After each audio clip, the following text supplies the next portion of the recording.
ഇപ്പോൾ യൂട്യൂബിൽ പ്രാങ്ക് വീഡിയോസിന്റെ കാലമാണ്. അതിൽ തന്നെ കപ്പിൾ പ്രാങ്ക്സിനാണെന്ന് തോന്നുന്നു കൂടുതൽ റീച്ച്.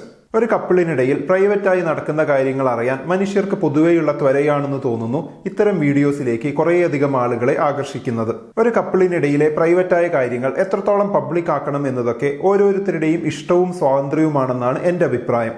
എന്നാൽ കപ്പിൾസിന്റെ പ്രാങ്ക് വീഡിയോസ്, വ്ളോഗ്സ് ഒക്കെ സമൂഹത്തിൽ നിലനിൽക്കുന്ന ടോക്സിക് കാര്യങ്ങളെ നോർമലൈസ് ചെയ്ത് അല്ലെങ്കിൽ ഗ്ലോറിഫൈ ചെയ്ത് അവതരിപ്പിക്കുന്നത് തെറ്റാണെന്ന കാര്യത്തിൽ സംശയമില്ല.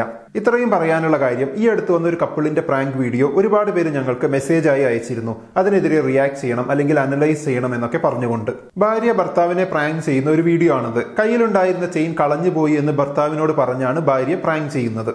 ഭാര്യ അത് പറയുന്നതും പൊട്ടിത്തെറിച്ച് അവരെ തെറി വിളിക്കുന്ന, അടിക്കാൻ ഓങ്ങുന്ന, വിലപിടിപ്പുള്ള സാധനങ്ങൾ എറിഞ്ഞു പൊട്ടിക്കുന്ന ഭർത്താവിനെയാണ് നമുക്ക് കാണാൻ കഴിയുക. അതിനുശേഷം ചെയ്ത വീഡിയോയിൽ ആ തെറിവാക്ക് ഉപയോഗിച്ചതിനെ അദ്ദേഹം ന്യായീകരിക്കുന്നത് കാണാം.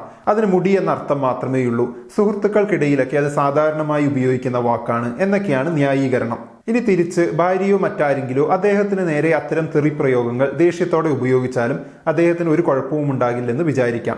അതിന്റെയൊക്കെ യഥാർത്ഥ അർത്ഥം കണ്ടുപിടിച്ച് മനസ്സിലാക്കി അത്രയേ ഉള്ളൂ എന്ന് ചിന്തിക്കുന്ന ഒരാളാണ് അദ്ദേഹമെന്ന് നമുക്ക് ഊഹിക്കാൻ കഴിയും. പക്ഷെ ആ വീഡിയോയിൽ അദ്ദേഹം പറയുന്ന മറ്റൊരു വലിയ പോയിന്റ് ഉണ്ട്. അതാണ് ഈ വീഡിയോ ഞങ്ങൾ ചെയ്യുന്നതിന്റെ കാരണം തന്നെ. ചില ചെറുക്കന്മാർ അദ്ദേഹത്തോട് പറഞ്ഞു അത്രേ, ചേട്ടൻ ജെനുവീനാണ്, ഇങ്ങനെയൊക്കെയാണ് ഞങ്ങൾ വീട്ടിൽ സംസാരിക്കാറുള്ളത്, അതുകൊണ്ട് ഞങ്ങൾ ചേട്ടനെ സപ്പോർട്ട് ചെയ്യുന്നുവെന്ന്. ശരിക്കും ഇവരുടെ വീഡിയോസിന്റെ ലൈക്ക് ടു ഡിസ്ലൈക്ക് റേഷ്യോ കാണുമ്പോൾ നമുക്ക് മനസ്സിലാകും അദ്ദേഹത്തെ സപ്പോർട്ട് ചെയ്യുന്ന ആ ചെറുക്കന്മാരുടെ കൂട്ടം അത്ര ചെറുതല്ല എന്ന്.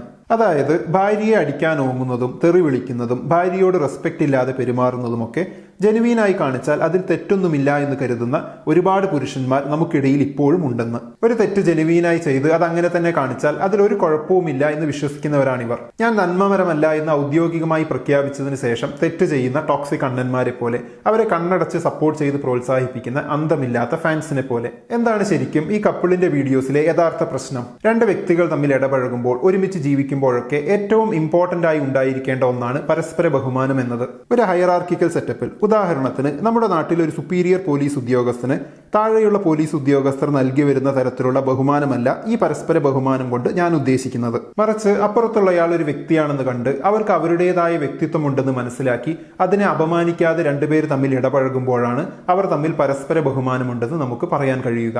ഏത് രണ്ട് വ്യക്തികളാകട്ടെ, അത് ഭാര്യ ഭർത്താക്കന്മാരാകട്ടെ, കാമുകി കാമുകന്മാരാകട്ടെ, ഫ്രണ്ട്സ് ആകട്ടെ, രക്ഷിതാക്കളും മക്കളുമാകട്ടെ, അവർ തമ്മിൽ തീർച്ചയായും വേണ്ട ഒരു സംഭവമാണ് ഈ പരസ്പര ബഹുമാനം എന്നത്. പരസ്പര ബഹുമാനമില്ലാത്ത ഒരു ഇടപഴകലിൽ, അത്തരത്തിലുള്ള ഒരു റിലേഷൻഷിപ്പിൽ നമ്മുടെ ആത്മാഭിമാനത്തിന് നിരന്തരമായി ക്ഷതമേൽക്കും. അത് അത്ര നിസാരമായ ഒരു കാര്യമല്ല. ഉദാഹരണത്തിന്, നിങ്ങൾ ബൈക്കിൽ പോയിക്കൊണ്ടിരിക്കുമ്പോൾ ഒരു പോലീസുകാരൻ നിങ്ങളെ തടഞ്ഞു നിർത്തി ചോദ്യം ചെയ്യുന്നതിനിടയ്ക്ക് നിങ്ങളെ അടിച്ചു എന്ന് കരുതുക. ആ സംഭവത്തിന് ശേഷം ശാരീരികമായ വേദന മാറിയാലും നിങ്ങളുടെ മനസ്സിൽ തങ്ങി നിൽക്കുന്ന മറ്റൊരു വേദനയുണ്ടാകും. ആ പോലീസുകാരൻ നിങ്ങളെന്ന വ്യക്തിയെ റെസ്പെക്ട് ചെയ്തില്ല എന്നതാണത്. അതായത് നിങ്ങളുടെ ആത്മാഭിമാനത്തിന് അയാൾ പുല്ലുവിലയാണ് കൊടുത്തതെന്ന ആ ചിന്തയാണ് നിങ്ങളെ കൂടുതൽ വേദനിപ്പിക്കുക. എല്ലാ മനുഷ്യർക്കുമുള്ളതാണ് ഈ ആത്മാഭിമാനം എന്നത്. അതിന് മറ്റുള്ളവർ പുല്ലുവില കൊടുത്താൽ അത് ഏതൊരാളെയും വിഷമിപ്പിക്കുകയും ചെയ്യും. എന്നാൽ നിർഭാഗ്യവശാൽ ഈ ആത്മാഭിമാനത്തിന്റെ കാര്യത്തിൽ നമ്മൾ നമ്മുടെ ആൺകുട്ടികളെയും പെൺകുട്ടികളെയും വളർത്തുന്നത് വ്യത്യസ്തമായാണ്. ഒരു സ്ത്രീയുടെ കാര്യത്തിൽ ഭർത്താവിന് അവളെ തെറി വിളിക്കാനും അവളുടെ വ്യക്തിത്വത്തെ അപമാനിക്കാനുമുള്ള അവകാശമുണ്ടെന്ന രീതിയിലും, പുരുഷന്റെ കാര്യത്തിൽ ഭാര്യയ്ക്ക് അത് തീരെ പാടില്ല എന്നും പഠിപ്പിച്ചുകൊണ്ടാണ് നമ്മുടെ സമൂഹം ആണിനെയും പെണ്ണിനെയും വളർത്തുക. അതായത് പുരുഷൻ ആത്മാഭിമാനം സ്ത്രീയുടെ മുന്നിൽ കുറച്ചധികം വേണം. ഇനി ഭാര്യയാണെങ്കിൽ അതിലൊരു വിട്ടുവീഴ്ചയും പാടില്ല. എന്നാൽ സ്ത്രീ ആണെങ്കിൽ ആത്മാഭിമാനം പുരുഷന്റെ മുന്നിൽ അത്രയ്ക്ക് വേണ്ട.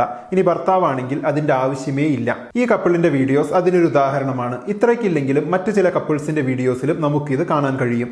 ഇത് കാണുന്ന ചില പുരുഷന്മാർ ചിന്തിക്കുന്നുണ്ടാകും, ഭർത്താവിന്റെ അടുത്ത് ഈ ആത്മാഭിമാനമൊക്കെ ഭാര്യയ്ക്ക് വേണമോ എന്ന്. അവരോട് ചോദിക്കാനുള്ളത്, നിങ്ങൾക്കിത് തിരിച്ചു പറ്റുമോ എന്നാണ്.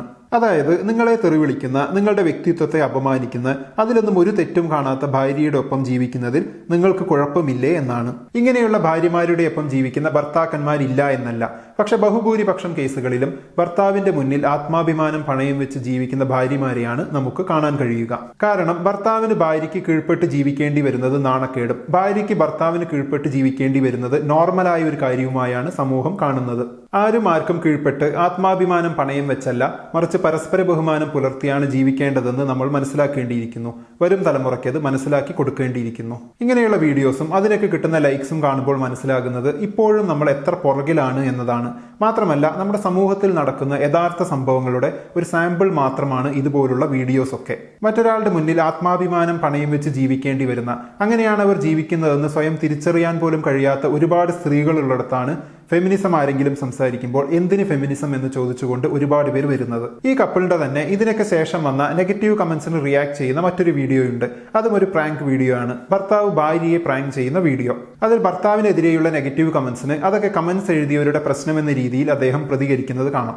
ഭാര്യയ്ക്കെതിരെയുള്ള നെഗറ്റീവ് കമന്റ്സിന് ഭാര്യയെ കുറ്റപ്പെടുത്തുന്നതും കാണാം. കൂടാതെ ഇഷ്ടമില്ലാത്തവർ കൂടെ വലിഞ്ഞു കയറി നിൽക്കണമെന്ന് ഞാൻ പറയുന്നില്ല, അവൾ പോയാൽ പോകട്ടെ, എനിക്ക് അത്രയേ ഉള്ളൂ, മേക്കപ്പ് ചെയ്ത് മോന്ത ഒരു പരുവത്തിലാക്കി എന്നൊക്കെ അദ്ദേഹം പറയുന്നതും കേൾക്കാം. ഇതൊക്കെ അദ്ദേഹത്തിന്റെ പ്രാങ്ക് ആയിരുന്നു. എന്നാൽ എനിക്ക് ചോദിക്കാനുള്ളത്, ഇതൊക്കെ അദ്ദേഹം ഭാര്യയെക്കുറിച്ച് പറയുമ്പോൾ അത് പ്രാങ്ക് ആണെന്ന കാര്യം അവർക്കറിയില്ല. അദ്ദേഹം ചെയ്ത പോലെ മുടിയുടെ പര്യായപദം വെച്ചുള്ള തെറിവിളിയോ അദ്ദേഹത്തെ അപമാനിക്കുന്ന രീതിയിലുള്ള സംസാരമോ ഒന്നും ഭാര്യയുടെ ഭാഗത്തു നിന്നും നമുക്ക് കാണാൻ കഴിയില്ല.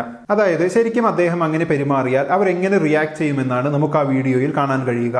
ബേസിക്കലി കരഞ്ഞുകൊണ്ടിരിക്കുക, അത്ര തന്നെ. വളരെ നല്ലൊരു മോഡലാണ് അവർ സെറ്റ് ചെയ്യുന്നത്. ഒരുപക്ഷെ ബാലൻസിങ്ങിന് വേണ്ടി ഇനി വരുന്ന വീഡിയോസിൽ ഭാര്യ തിരിച്ചു തെറി വിളിക്കുന്നതൊക്കെ പ്രേക്ഷകർക്ക് പ്രതീക്ഷിക്കാം. ഇങ്ങനെയുള്ള ആളുകൾക്ക് അവരുടെ പ്രൈവറ്റ് ലൈഫിൽ എങ്ങനെ വേണമെങ്കിലും ആകാം. എന്നാൽ പബ്ലിക് പ്ലാറ്റ്ഫോമിൽ കുറച്ചുകൂടി റെസ്പോൺസിബിലിറ്റി കാണിക്കുമെന്ന് പ്രതീക്ഷിക്കുന്നു. അവിഹിതം പിടിച്ചു, ഭാര്യയ്ക്ക് മർദ്ദനം, അവൾ കരഞ്ഞു, അവളെ വീണ്ടും കരയിപ്പിച്ചു, കോവിഡ് പോസിറ്റീവായി, ഭാര്യയെ വീട്ടിൽ കൊണ്ടാക്കി തുടങ്ങിയ തെറ്റിദ്ധരിപ്പിക്കുന്ന നെഗറ്റീവ് ടൈറ്റിൽസ് ഒക്കെ ഇട്ട് പ്രാങ്ക് വീഡിയോസ് ചെയ്യുന്നത് ചീപ്പായിട്ടുള്ള പരിപാടിയല്ലേ എന്ന് സ്വയം ചിന്തിച്ചു നോക്കാവുന്നതാണ്. സ്വാഭാവികമായും യൂട്യൂബിന്റെ അൽഗോരിതം കാരണവും കുറേ പേർ ഇതുപോലുള്ള ടൈറ്റിൽസ് ഇട്ട് വീഡിയോസ് ചെയ്യുമെന്നതിനാലും റീച്ച് കിട്ടാൻ ഇതിലും വലിയ തെറ്റിദ്ധരിപ്പിക്കുന്ന നെഗറ്റീവ് തംബ്നെയിലുകളും ടൈറ്റിലുകളും നമുക്ക് പ്രതീക്ഷിക്കാവുന്നതാണ്. എന്തായാലും ഇങ്ങനെയുള്ള വീഡിയോസ് ഒക്കെ കാണുന്ന പെൺകുട്ടികൾക്ക് സ്വയം ചിന്തിച്ചു നോക്കാനുള്ള വകുപ്പുണ്ട്.